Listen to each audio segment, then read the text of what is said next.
Hello students, আমি Nitish sir জ্ঞানজ্যোতি coaching সেন্টারের পক্ষ থেকে তোমাদের প্রত্যেককে জানাই আরও একবার স্বাগত। তো স্টুডেন্টস, আজকে আমি তোমাদের সঙ্গে আলোচনা করব যে NEP 4 year undergraduate programme 4 year undergraduate প্রোগ্রামের অধীনস্থ যে সমস্ত ছাত্রছাত্রীরা বিকেইউ অর্থাৎ বাঁকুড়া ইউনিভার্সিটির আন্ডারে বিভিন্ন কলেজগুলোতে পড়াশোনা করছো তাদের জন্য আজকে মেজর 3 বেঙ্গলির অথবা যাদের মাইনরে বেঙ্গলি রয়েছে সেই মাইনর বেঙ্গলিতেও কিন্তু তাদের কিন্তু থার্ড সেমিস্টারে শ্লেষ অলংকার পার্টটা রয়েছে। তোমরা তোমাদের সিলেবাসটাকে খুব ভালো মতো দেখলে পারে তোমরা বুঝতে পারবে যে তোমাদের কিন্তু এবার শ্লেষ অলংকার রয়েছে। তো তোমাদের যে কোয়েশ্চেন প্যাটার্ন সেই কোয়েশ্চেন প্যাটার্ন অনুযায়ী কিন্তু 2 মার্কসের প্রশ্ন আসে, কিছু কিছু কিন্তু 5 মার্কসের এবং একটা 10 মার্কসের প্রশ্নের উত্তর লিখতে হয়। তো আজকের এই শ্লেষ অলংকারটা তোমাদের 5 মার্কসের অথবা 2 মার্কসের জন্য আসার সম্ভাবনা কিন্তু প্রবল রয়েছে। যদি 2 মার্কসের জন্য আসে বলতে পারে শ্লেষ অলংকার কাকে বলে, ঠিক আছে? যদি 2 মার্কসের জন্য আসে বলতে পারে শ্লেষ অলংকার কাকে বলে। আর যদি এটা 5 নম্বরের জন্য আসে তাহলে বলতে পারে শ্লেষ অলংকার কাকে বলে, শ্লেষ অলংকার কয় প্রকার ও কি কি, বিস্তারিত আলোচনা করো। তো এই ক্লাসটি বিস্তারিত আলোচনা করার পূর্বে তোমাদেরকে বলে রাখি, যারা এখনো চ্যানেলটিকে সাবস্ক্রাইব করোনি তারা অবশ্যই চ্যানেলটিকে সাবস্ক্রাইব করো, পাশে থাকা বেল আইকন অল প্রেস করে দাও যাতে নেক্সট টাইম থেকে কোনো ভিডিও আপলোড করলে তার নোটিফিকেশন তুমি সবার আগে পেতে পারো। বন্ধুদের সঙ্গে ভিডিওটি অবশ্যই শেয়ার করো। এছাড়া অনলাইনে তোমরা যদি আমাদের থেকে নোটস পত্র নিতে চাও তাহলে অবশ্যই যোগাযোগ করো আমাদের অফিসিয়াল নাম্বার 7076398606 নাম্বারে অথবা 6295916282 নাম্বারে। তোমাদের টোটাল কোর্স ফি রয়েছে তোমাদেরই সাধ্যের মধ্যে। যদি তোমরা পুরো 5টা সাবজেক্টেরই প্যাকেজ আমাদের থেকে নিতে চাও তাহলে কিন্তু 599 রুপিস কোর্স ফি টোটালটা দিতে হচ্ছে। কিন্তু যদি তোমরা ইন্ডিভিজুয়ালি একটা সাবজেক্ট আমাদের কাছে পড়তে চাও, যাদের মাইনর আছে, মনে করো মাইনরে বাংলাটা শুধুমাত্র একটাই সাবজেক্ট পড়বে, তাদের ক্ষেত্রে একটা সাবজেক্টের জন্য 199 টাকার বিনিময়ে তোমরা কিন্তু পুরো প্যাকেজিং নোটস পত্র সমস্ত কিছু পেয়ে যাচ্ছ।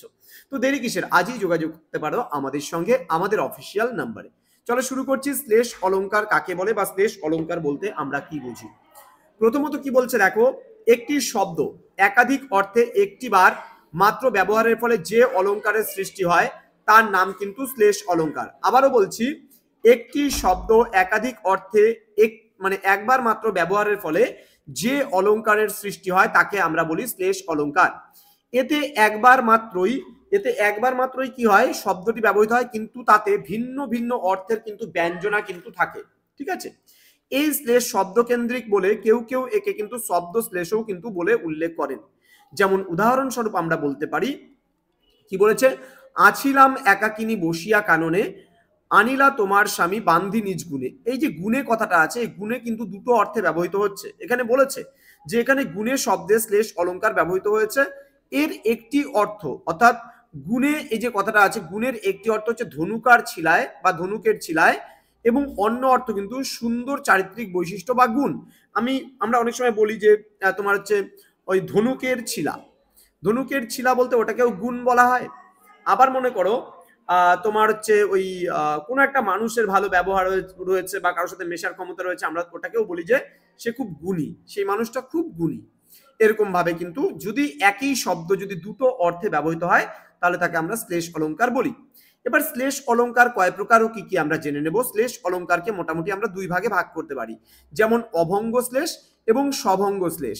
এবার জেনে নেব অভঙ্গ শ্লেষ কাকে বলে। দেখো, শব্দকে না ভেঙে অখণ্ড অবস্থায় রেখেই যে শ্লেষ প্রকাশ পায় তাই কিন্তু অভঙ্গ শ্লেষ। উদাহরণ যেমন আনিলা তোমার স্বামী বান্ধি নিজ গুণে, আনিলা তোমার স্বামী বান্ধি নিজ গুণে। ওকে, তাহলে এখানে যে গুণে শব্দটি দুবার ব্যবহৃত হয়েছে, আমরা আগেও দেখলাম এটা, তাই না? আচ্ছা, আলোচ্য উদাহরণে শ্লেষাত্মক শব্দটি হলো গুণে।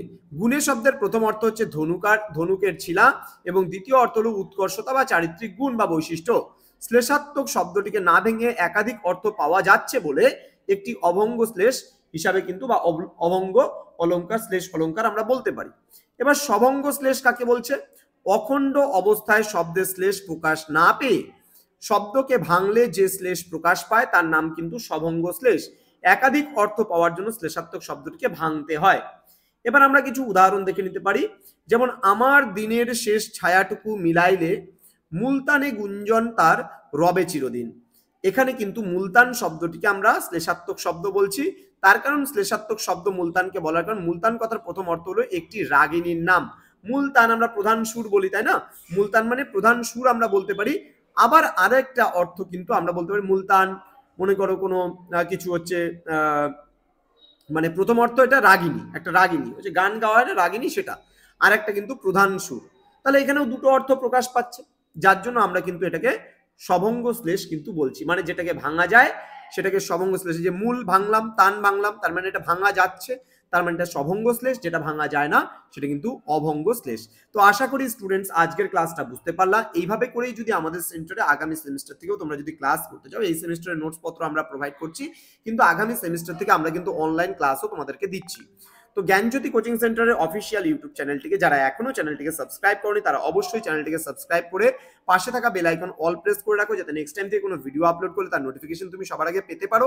এছাড়া অনলাইনে তোমরা যদি আমাদের ক্লাস জয়েন করতে চাও তাহলে অবশ্যই যোগাযোগ করো আমাদের অফিসিয়াল নাম্বার 7076398606 এবং 6295916282 নম্বরে সরাসরি আমাদের সঙ্গে যোগাযোগ করতে পারো। তো স্টুডেন্টস, তোমাদের সঙ্গে দেখা হচ্ছে খুব তাড়াতাড়ি আরো একটা নতুন ভিডিও নিয়ে। তোমরা প্রত্যেকে ভালো থেকো, সুস্থ থেকো।